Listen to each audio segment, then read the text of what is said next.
Hey everyone. So in our hyper-connected, always-on world, it feels like we've declared war on darkness, right? But what if, in doing that, we accidentally picked a fight with something way older and more powerful?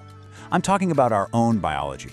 Today we are diving deep into this fascinating clash between our modern screens and our ancient internal clocks. Let's get into it. You know the feeling. We've all been there. You're exhausted, your body is screaming for sleep, but your brain just will not shut down. It feels like you're fighting yourself, but it's not really about willpower. There's this incredibly powerful, invisible force at play. And that phone in your hand? It's the secret weapon. Okay, so to really understand what's going on here, we have to meet the hero of our story. It's this biological marvel that's been ticking away inside of you, and pretty much every other living thing on Earth, for millions of years. This is your body's master clock. Now, in the science world, this is called the circadian rhythm. And don't let the fancy name fool you, it's not just some simple on-off switch for sleep. A better way to think about it is like a conductor of a huge orchestra, making sure dozens of things in your body, everything from your hormones to your body temperature, all happen at exactly the right time, perfectly synced up to the 24-hour day. And listen, this is not some new age wellness fad. We have been slowly putting this puzzle together for literally centuries. It goes all the way back to the ancient Greeks, noticing that plants kind of go to sleep at night. Then came this mind-blowing experiment in 1729 that proved this clock keeps ticking even in total, complete darkness. This science is so important, so fundamental to how life works, that in 2017, the scientist who finally figured out the tiny molecular gears that make it run won the Nobel Prize. So what makes this clock so darn special? Well, for scientists to officially call something a true biological clock, it has to pass three really tough tests. One, it has to run all on its own with a natural cycle of roughly 24 hours. Two, it needs to be able to be reset, or entrained, as they say, by things in the outside world. And the most powerful reset button of all is light. And three, it has to keep incredibly steady time even when our body temperature goes up or down. So it's both stubborn and flexible at the same time. All right, so we've met our internal clock. Now it's time to introduce the villain of the story. And it's something that we are literally swimming in every single day: blue light. And as you're about to see, this character leads a seriously dramatic double life. During the daytime, blue light from the sun is absolutely our best friend. It jacks up our attention, it makes our reaction times faster, it even boosts our mood. But after the sun goes down, everything changes. That very same blue light becomes the single most powerful disruptor to our internal clock. It actively works against everything our body is trying to do to get ready for sleep. And here's the problem. Our modern world has completely rewritten the rules of the game.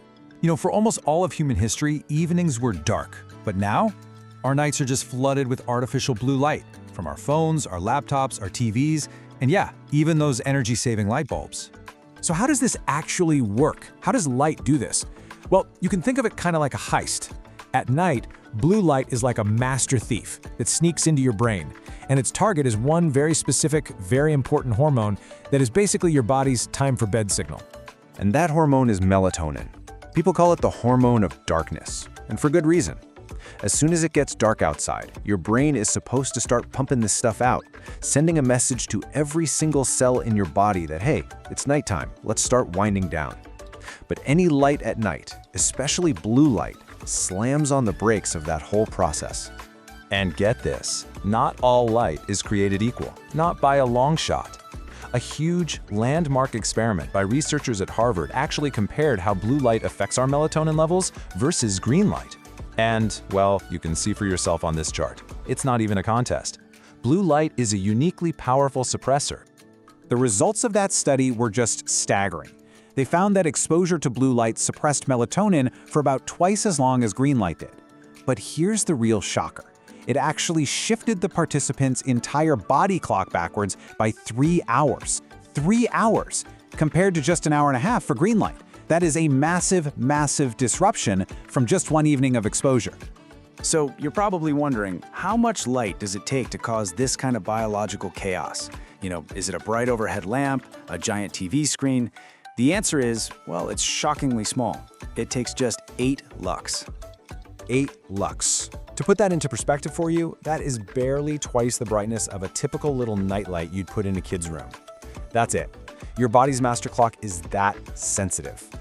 Just a tiny bit of light at the wrong time is more than enough to trick your brain into thinking it's still daytime, which means it holds back the melatonin and keeps you wide awake. So this isn't just about feeling a little groggy after a late night of scrolling. When you are constantly throwing your clock out of whack night after night, year after year, you're really playing with fire.